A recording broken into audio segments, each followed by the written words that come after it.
نہروں والے معاملے کا کیا ہوگا؟ بیکاز ایک قرارداد قومی اسمبلی میں بلکہ 2 جمع ہو چکی ہیں نہروں کے معاملے کو لے کر. آپ لوگ ایک طرف کہتے ہیں کہ پیپلز پارٹی سے بات چیت ہو جائے گی، دوسری طرف کہتے ہیں نہریں بند کر رہیں گی. آپ کو لگتا ہے کہ خود نون لیگ کے پاس ہی شاید نہروں والے معاملے پر اختیار نہیں ہے، جو یہ معاملہ ابھی تک سارٹ آؤٹ ہو نہیں رہا؟ تو اگر نون لیگ کے پاس اختیار نہیں ہے تو پھر پیپلز پارٹی کو نون لیگ سے ناراض بھی نہیں ہونا چاہیے، اور پھر آپ کو نون لیگ سے سوال بھی نہیں کرنا چاہیے. پھر تو وی آر جسٹ اسپیکٹیکولرز، ہم تو اسپیکٹیٹرز ہیں، ہم تو پھر تماشائی بن گئے ہیں. لیکن اگر ہمارے پاس کوئی اختیار ہے تو میرے خیال میں یہ جتنا میں اس کا تبصرہ ہمیشہ یہی ہوتا ہے اقرا، کہ اس پہ بات کرنے سے یا جتنی بھی ہم بحث کر لیں اس کا کوئی اتنا فائدہ نہیں ہے. یہ مسئلہ اس دن حل ہو جائے گا جس دن میاں نواز شریف صاحب اور آصف علی زرداری صاحب رابطہ کر لیں گے، جس دن بلاول بھٹو زرداری صاحب اور وزیر اعظم شہباز شریف صاحب رابطہ کر لیں گے. That will be sort out. اس میں کوئی مجھے مسئلہ نہیں لگ رہا. وہ بڑوں کے بیچ میں اس بارے میں کیا بات ہوئی ہے اس کا مجھے بھی علم نہیں بالکل کہ صحیح. کس بات پہ اور کنسنسس ہے، کس بات پہ انہوں نے اتفاق کیا ہے.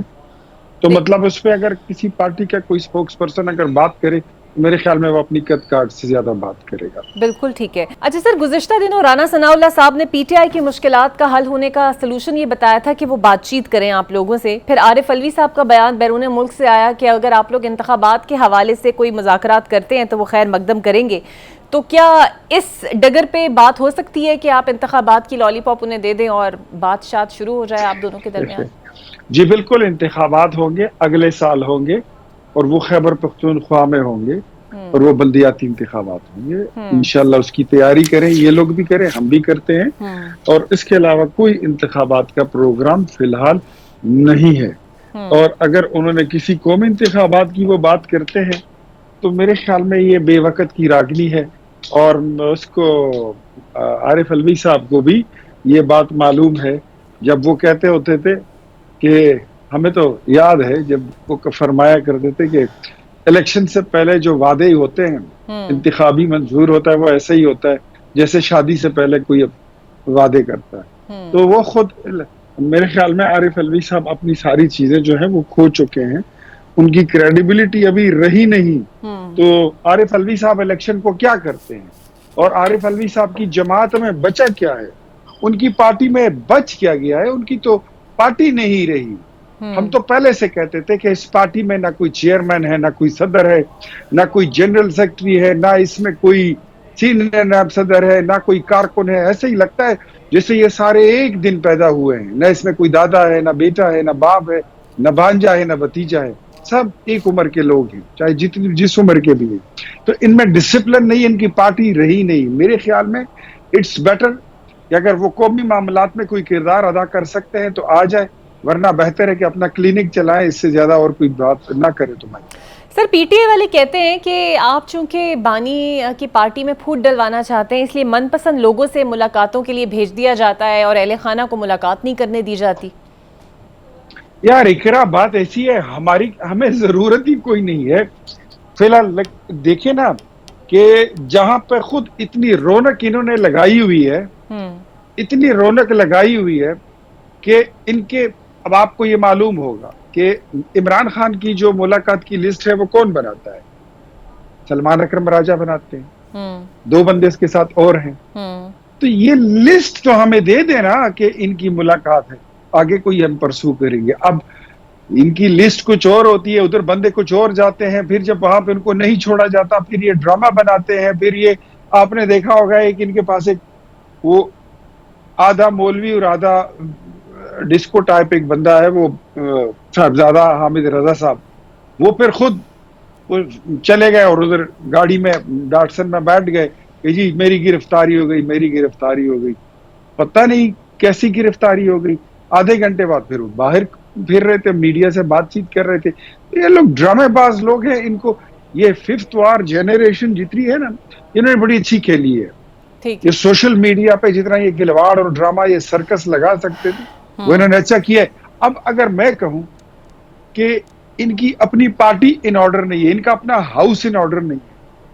علیمہ خان ایک الگ دھڑے کو لیڈ کر رہی ہیں، علیمہ خان شیر اور بکری ایک گھاٹ پر پانی پی سکتے ہیں، لیکن علیمہ خان اور بشرا بی بی ایک دسترخوان پہ کھانا نہیں کھا سکتے. یہ میں آپ کو آنےسٹلی بتا رہا ہوں. آپ شیر اور بکری کو ایک تختے پہ بٹھا کے تو دریا کنارہ پار کرا سکتے ہیں، لیکن سلمان اکرم راجہ اور علی امین گنڈا پور ہو یا اسد کیسر ہو یا یہ چیئرمین گور ہو ان کے، یا ان کو آپ ایک ساتھ نہیں بٹھا سکتے. پرسوں بھی ان کی ایک میٹنگ ادھر ہوئی ہے اسلام آباد میں، اور 2 MNAs ہیں، میں دونوں کا تعلق میرے صوبے سے، میں نام نہیں لینا چاہتا، ایک دوسرے کے کپڑے پھاڑ دیے. یہ تو پارٹی تو اس طرح نہیں ہوتی نا. اچھا تو ہمیں تو ان میں کرنے کی ضرورت ہی نہیں ہے، یہ خود آپس میں جو کر رہے ہیں میرے خیال میں وہ بہت بالکل ٹھیک ہے. سر پی ٹی آئی اور اسٹیبلشمنٹ میں بات چیت کی خبریں کنفرم بھی ہو رہی ہیں، خود ان کے کئی لوگ بھی بول رہے ہیں، اور نواز شریف صاحب بھی خاصے متحرک ہو رہے ہیں، بلوچستان کے حوالے سے بھی سننے میں آ رہا ہے کہ وہ اپنا کردار ادا کریں گے. کیا ان کے متحرک ہونے کی یہی وجہ ہے کہ کہیں پی ٹی آئی اور اسٹیبلشمنٹ کی کوئی ساز باز نہ ہو جائے؟ نہیں، جو پی ٹی آئی کے متعلق آپ نے سنا ہے وہ اتنا ہی ہے جتنا ہم نے بھی سنا ہے، جتنا آپ نے سنا ہے، اس سے زیادہ کچھ نہیں ہے. عمران خان کوئی بڑا ریلیف نہیں مانگتے، کوئی بڑا ریلیف چاہیے بھی نہیں، ان کو کوئی بڑا ریلیف وہ مانگ بھی نہیں رہے ہیں. وہ صرف اتنا کہہ رہے ہیں کہ مجھے بس ذرا جیل سے نکال کے بنی گالہ تک شفٹ کر. وہ باتیں نہیں ہیں کہ اب دوبارہ عمران خان خدا نخواستہ وزیر اعظم بنیں گے، پھر اس ملک کے قرضے دگنے ہو جائیں گے، اور پھر جو ہے تو پیٹرول کا لیٹر 500 کا ہو جائے گا، ایک روٹی 100 روپے کی ہو جائے گی، آٹے کا تیلہ 10,000 کا ہو جائے گا. ایسی غلطی اب کوئی نہیں کرے گا. اب پھر کوئی دوبارہ ماضی کا مستقبل کا کوئی باجوہ بننے کے لیے تیار نہیں ہے. اب کوئی دوبارہ ثاقب نثار بننے کے لیے تیار نہیں ہے. آج حالات یہاں پر پہنچ چکے ہیں کہ کوئی جنرل ظہیر اور جنرل پاشا بننے کے لیے تیار نہیں ہے.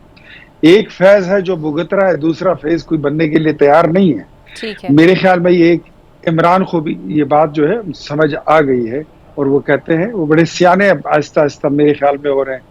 کہتے ہیں مجھے جیل سے نکال کے بس میرے گھر تک شفٹ کر دیں، اور ضمانت میں جو ہے وہ کسی کو رکھنا بھی چاہتے ہیں کہ ان کو رکھی. بالکل صحیح.